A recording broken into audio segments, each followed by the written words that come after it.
How to remove Presto card from account.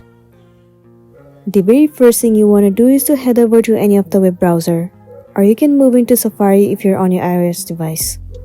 Once you are in here, in the source bar, search for www.prestocard.com. It will land you on the official page of Presto.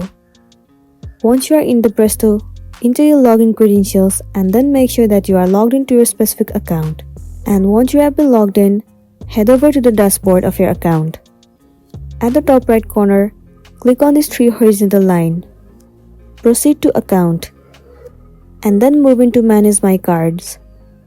Scroll down and you'll see the option where it says Registered a physical card to account. In here, you'll see the option of different cards. You will also see the Presto card if you have added. If the card is available or visible here, click on it. After you click on it, the option of remove will be available to you. All you want to do is tap on remove and the card will be removed successfully. So that's all for today, and this is simply how you can remove Presto card from account. Make sure to smash the like button and consider subscribing if you found this video helpful.